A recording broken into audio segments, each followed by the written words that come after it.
Sir आमच्या अंबडे येथे doctor बेसाबा Patil यांच्या आश्रमशाळेत इथून जे सरपंच झाले, मी त्यांना घ्यायला इथं आलो पाचोऱ्याला. आबांनी मला पाठवलं, बघ म्हणजे आपल्याला सरप्लस कॅन्डिडेट आदर्श पोस्ट बेसिक शाळेत सातगाव डोंगरी इथून आपल्याला सरप्लसचे ऑर्डर आलेली आहे. ते त्यांना ऑर्डर देऊन त्यांना आपला निरोप दे. सरांना जेव्हा भेटलो, सरांच्या डोळ्यात एक अश्रू होता की दादा तुम्ही थोडे दिवस थांबले असते, आबांना सांगा. म्हटलं सर, जेव्हा जरी तुमची तिथं जागा खाली होईल तेव्हा आम्ही वचन देतो की आबा आणि भाऊ हे दोघं मिळून तुम्हाला पुन्हा या आश्रमशाळेत समोरून घेतील. आणि त्याच पद्धतीने भाऊंनी पण तो शब्द पाळला आणि आबांनाही पाळला. तसंच सरांनी आमच्या इथं 7-8 वर्ष मुख्याध्यापक या पदावर एकदम इमानदारीने आणि खूप कष्ट केले. कारण त्यांचे आई वडील म्हातारे, त्यांच्या परिवार पोरं लहान लहान, तिथं मी त्यांना ऍडमिशनसाठी सहकार्य केलं.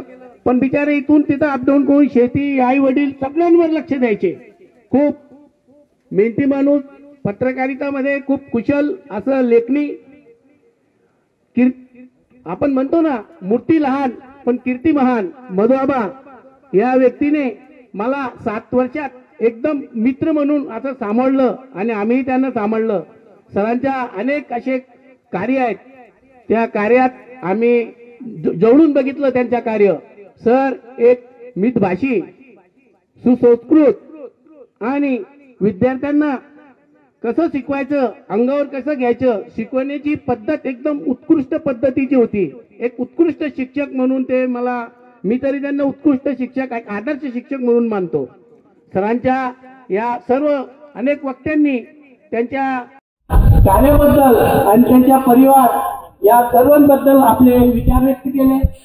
मी खरंच भाऊ तुमचे आभार मानतो की तुमच्या आपणनी या पाचोरा तालुक्यात एक वडवृक्ष, पाचोरा तालुक्यात एक मोठा झाडा उभा केला. पण तुम्ही त्या शिक्षक भरती करत असताना तुम्ही त्याची स्टँडर्ड, आपल्या शाळेचे स्टँडर्ड टिकायला पाहिजे, उत्कृष्ट शिक्षक मिळायला पाहिजे, विद्यार्थी घडायला पाहिजे. हे जे आपण पासून तर तुमच्यापर्यंत तुम्ही जे टिकवलं, खरंच तुम्हालाही धन्यवाद. आणि तुमचे जे शिक्षक आहेत त्यांनी तुमचे आदेश आणि त्यांनी तसं कार्य केलं. एक दुसऱ्याच्या सहयोगाने हा शाळेचा कामकाज चालतो. दुसऱ्या शाळेत कसं असतं, बच गया घंटा मित गया टंटा, पण ही आश्रमशाळा 24 तास असते. खूप कष्ट करावं लागतात. 11th वरला काही घडतो त्या तिथं फेस करावं लागतं. किंवा पत्रकार येतात किंवा पालक उज्जत करतात, त्यांना समजावं लागतं. विद्यार्थी नवीन येतात, त्यांना सगळं घडावं लागतं. खूप अडचणीचा हा आश्रमशाळेचा विषय असतो.